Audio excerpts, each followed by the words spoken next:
Hi, and welcome to Student Outcomes and Standards with Environmental Technology Integrated Lab.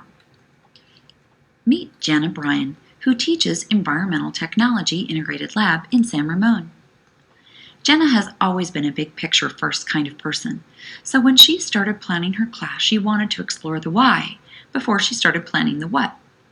Jenna's school has posters of the expected school-wide learning results, or ESLERs, up in every classroom.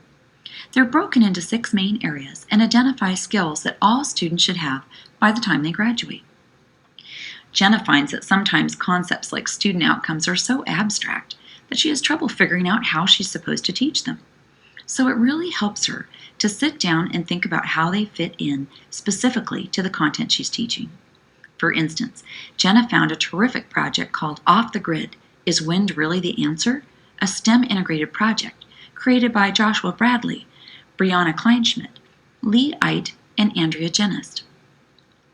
The project calls for students to learn what causes wind, how to harness the wind, and then how to evaluate how effective it is as an energy source.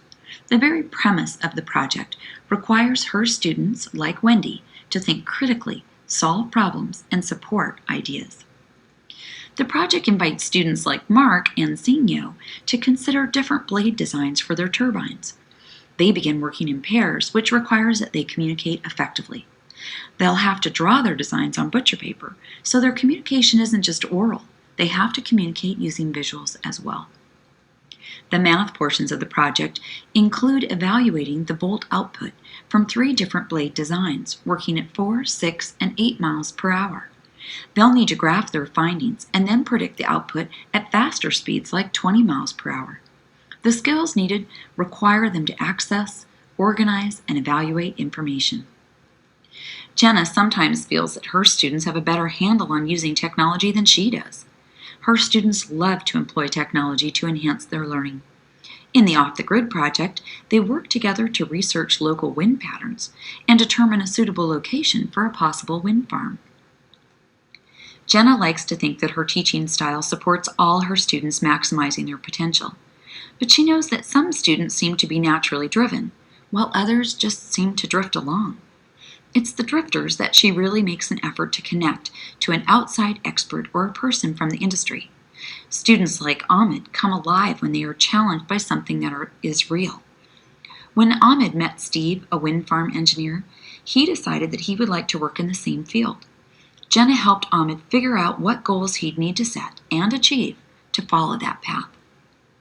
The Off the Grid project lends itself to an ongoing conversation about sustainable energy and healthy fuels. It's not realistic to imagine a whole world with zero energy use, so finding alternate sources makes sense. It's part of our responsibility to our community and to our world. Another thing Jenna really likes about using projects off the CTE website is that not only do they state which standards are addressed in the lesson, but the links are clickable in pop-up windows. It really helps her to know what she's teaching aligns with the standards, and she can share them easily with her students, their parents, and her administrators. Jenna also uses the state website to review the standards and apply them to her class. She finds that most of the projects she presents to her students incorporate standards from across many disciplines. The math and science standards are obvious for a class like hers, but the English language arts standards are addressed too. The Off the Grid project even includes the next generation science standards. Thanks for watching.